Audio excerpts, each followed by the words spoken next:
May dalawang klase ng tao na araw-araw nanonood sa iyo. Una, yung mga tipo ng taong ginagawa kang inspirasyon sa bawat bagay na ginagawa mo, kahit gaano pa kasimple ng pamumuhay. At pangalawa, yung mga taong nasasaktan kahit di mo naman inaano. Good morning! 5 klase ng tao na sisira ng buhay mo. Number 1, user-friendly. Ang pagmamahal nila ay nakadepende sa pakinabang nila sa'yo. The friendship ends when the benefit stops. Number 2, reklamador. Magnanakaw ito ng peace of mind. Reklamo ng reklamo. Wala namang planong magbago. Number 3, blamer. Mahilig itong magturo ng sisisihin. Ipaparamdam niya sa'yo na ikaw ang guilty at laging mali. Number 4, competitor. Good sa kanila na makita kang nagsusumika. Pero ingat ka kasi ayaw nila na malalampasan mo sila. At number 5, abusado. Sasamantalahin ito ang iyong kabutihan, pagtitiwala at katapatan hanggang walang matira. Huwag mong i-expect na magbabago pa sila. Be the bigger person. Unawain mo sila, pero set boundaries. I-limit mo ang contact sa mga taong ito.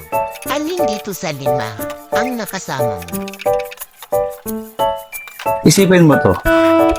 Nagreklamo ka sa trabaho na meron ka habang yung trabaho mo ay pinapangarap ng iba.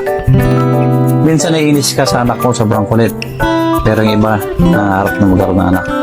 Hindi mo gusto yung bahay na meron ka, pero marami ang nasa kalsada, wala mo lang matuluyan. Minsan gusto mong bawiin yung sarili mong buhay, pero yung iba gagawin ang lahat para lang mabuhay. Minsan kaya hindi ka masaya kasi hinahanap mo yung mga bagay na wala sa'yo. Alam mo, subukan mong tumingin sa paligid mo at makikita mo na napakadaming bagay na meron sa'yo na pinapangarap ng iba. Huwag mo kasi hanapin yung mga bagay na wala sa'yo. Sa halip, magpasalamat ka sa mga bagay na meron ka. Baguhin mo na yung kaisipan mo. Dahil hanggat hindi mo binabago yung kaisipan mo, hindi ka magiging masaya. Isipin mo to. Nagreklamo ka sa trabaho na meron ka habang yung trabaho mo ay pinapangarap ng iba. Minsan naiinis ka sa anak mo sobrang kulit, pero yung iba nangarap na magkaroon ng anak. Hindi mo gusto yung bahay na meron ka, pero marami ang nasa kalsada, wala mo lang matuluyan.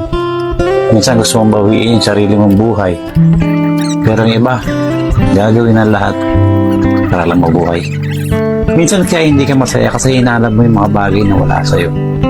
Alam mo, subukan mong tumingin sa paligid mo at makikita mo na napakadaming bagay na meron sa'yo na pinapangarap ng iba. Huwag mo kasi hanapin yung mga bagay na wala sa'yo. Sa halip, magpasalamat ka sa mga bagay na meron ka. Baguhin mo na yung kaisipan mo. Dahil hanggat hindi mo binabago yung kaisipan mo, hindi ka magiging masaya.